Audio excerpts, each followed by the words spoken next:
We're going to do our part to help in the search for a Connecticut woman who's currently missing in Japan. Yeah, the family of Patricia Wu-Murad now overseas.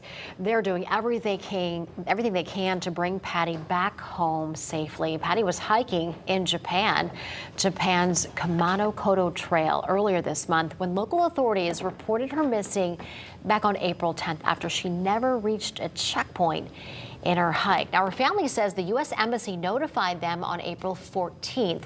That was 72 hours after her disappearance. So where are they now with their search efforts? Joining us right now is Patty's husband, Kirk Murad. Kirk, thanks so much for being with us. We appreciate you taking the time.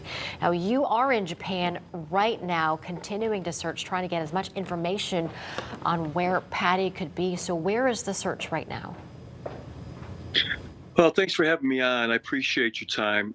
We are at a point now where we have multiple teams out. With the help of the U.S. Embassy and Senator Blumenthal's office, we were able to get the Japanese local police to extend their search. And they were back out there with 30 people on the ground, 2 dogs and 3 helicopters. We've also hired a private group here called Mountain Works.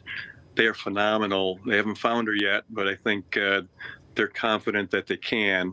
And we also have multiple teams of volunteers that are going to go out tomorrow.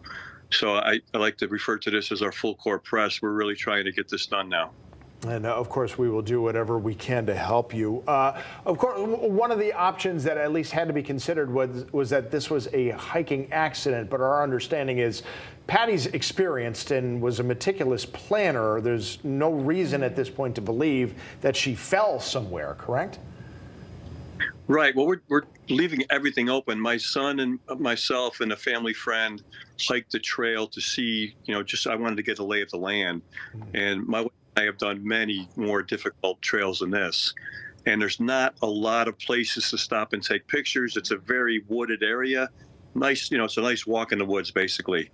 And it's not a place where you would stop and take a lot of pictures. But there were 1 or 2 places where she may have stopped along the way to take a picture. There were some pitfalls there that she could have fallen.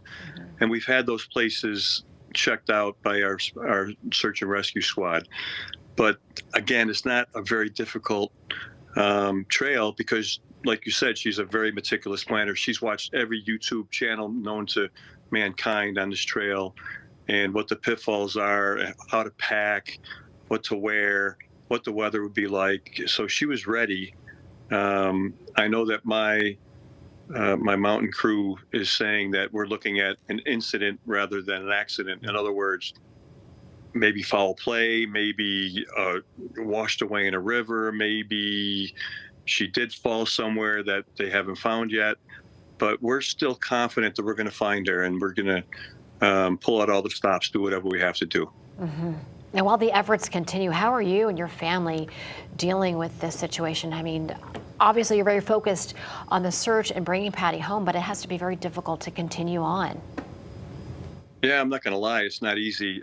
My daughter, my 27-year-old daughter who coaches basketball for a living, is running this whole search and rescue operation, my daughter Murphy. And so we've learned quite a bit with the help of my sister-in-law back home, Patty's sister, Lucy. And her family. Her son's a graduate of the Naval Academy, so he's given us a lot of advice along the way. And like I said, the senator's office has been very helpful. The U.S. Embassy has been very helpful. We're struggling, obviously, but we're going to worry about that.